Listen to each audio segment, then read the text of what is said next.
Bonjour à toutes et à tous, bienvenue. Dans cette édition, on reviendra sur la rentrée universitaire à Lille où les jeunes du Nord et du Pas-de-Calais sont pour beaucoup inscrits. On parlera d'une entreprise lilloise innovante qui tente à arriver partout dans la région également. On partira également à la découverte d'un gîte qui veut s'ouvrir au plus grand nombre sur la côte d'Opale. Et puis, on fera un bond dans le temps avec des véhicules de pompiers de collection. On commence, comme on le disait, avec l'Université de Lille. Après avoir été séparée en 3 universités indépendantes dans les années 70, elle est désormais unifiée, et cela depuis 2 années maintenant. Cette union permet de ressortir un chiffre global en cette rentrée. 72 000 étudiants sont inscrits cette année, ce qui situe l'Université de Lille comme la plus grande en France, suivie de Marseille avec ses 64 000 étudiants. Le budget de l'école lilloise s'élève à 580 millions d'euros pour cette rentrée 2019-2020. De nouvelles formations dans des secteurs innovants sont aussi proposées pour s'adapter aux tendances et aux évolutions de la société. À noter que l'Université de Lille compte également plus de 9 500 étudiants de nationalité étrangère, soit 14% des étudiants globaux. Et avec ce changement depuis la rentrée, la fin de l'exonération des droits d'inscription pour les étudiants étrangers hors d'Europe. Retour en détail sur les nouveautés, en tout cas pour cette année, avec les responsables des lieux. Alors les nouveautés, elles sont quand même relativement variées, elles vont des sciences des données, en particulier sur les big data, des transformations qui sont en cours, et donc il est de notre devoir de former ces étudiants à ces nouveaux enjeux. On a aussi mis en place un département d'audioprothésistes dans la fac de médecine, donc l'audioprothésiste, j'allais dire un petit peu du futur. Ce sont des éléments nouveaux en termes de formation. Et c'est bien encore une fois notre rôle de service public de se mettre en phase avec les grands enjeux de la société, dont cela en particulier, mais il y en a bien évidemment bien d'autres. Dans cette édition, on parle aussi d'écologie avec des colis livrés de manière plus propre. Citelive, née dans la métropole lilloise, veut s'implanter désormais partout dans la région. L'entreprise spécialisée dans la livraison de colis à vélo et en petits véhicules propres pour désengorger les centres-villes de camions vient de fêter ses 3 ans d'existence. Et aujourd'hui, Citelive, c'est 18 salariés et une flotte de vélos triporteurs notamment. Ils livrent dans la métropole lilloise en ce moment grâce à leur vélo à assistance électrique. Et pour continuer de grandir, on le disait, Citelive a prévu d'ouvrir des antennes dans d'autres villes de la région.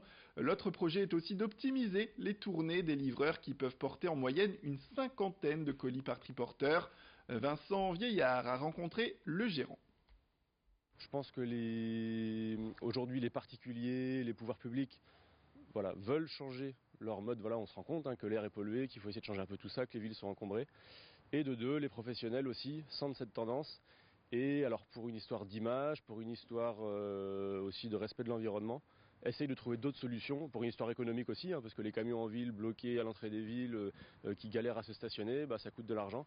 Donc voilà, en tout cas les distributeurs ou les donneurs d'ordre qui ont de la marchandise à distribuer cherchent des solutions un peu nouvelles pour mieux livrer la ville, que ce soit de manière plus efficace et de plus propre.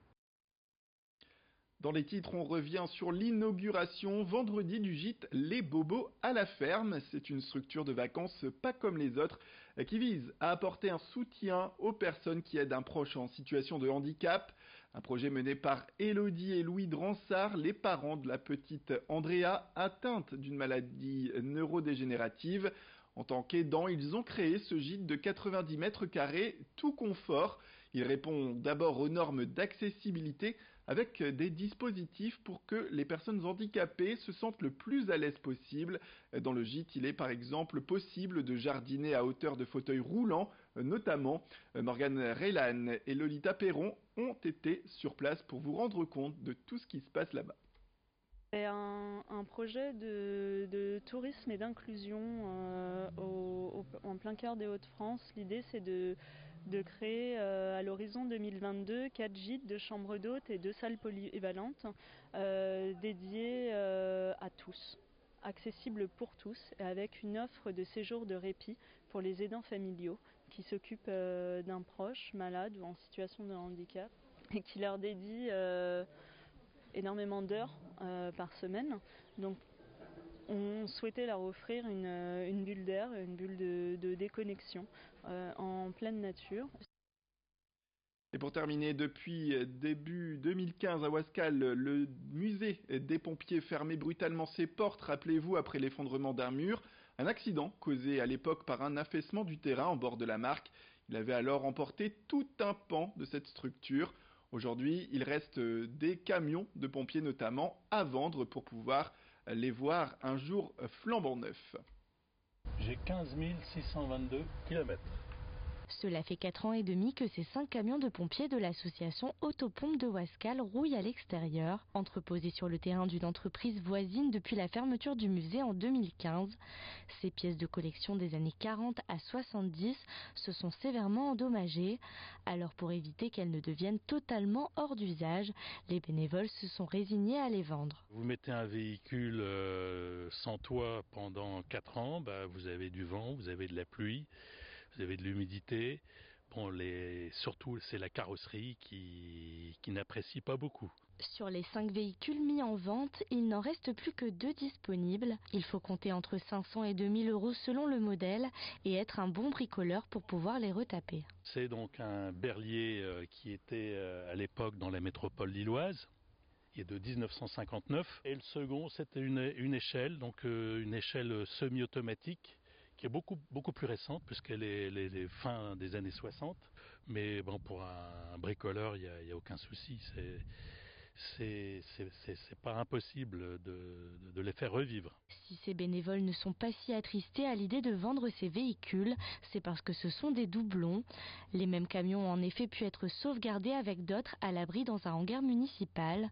Bientôt reliés au réseau d'eau et d'électricité, la vingtaine de bénévoles pourra ainsi continuer à entretenir la collection. L'association continue et la municipalité va faire des travaux. Donc on va pouvoir être beaucoup plus à l'aise pour réparer certains véhicules et les maintenir en état de rouler.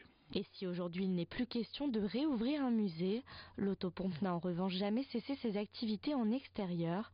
Les 28 et 29 septembre, ils exposeront plusieurs véhicules aux portes ouvertes des pompiers de Tourcoing. Voilà pour ce reportage signé Florine Curec. C'est la fin de cette édition, merci à toutes et à tous de nous avoir suivis. Restez avec nous, l'information continue tout de suite, retrouvez vos prévisions météorologiques.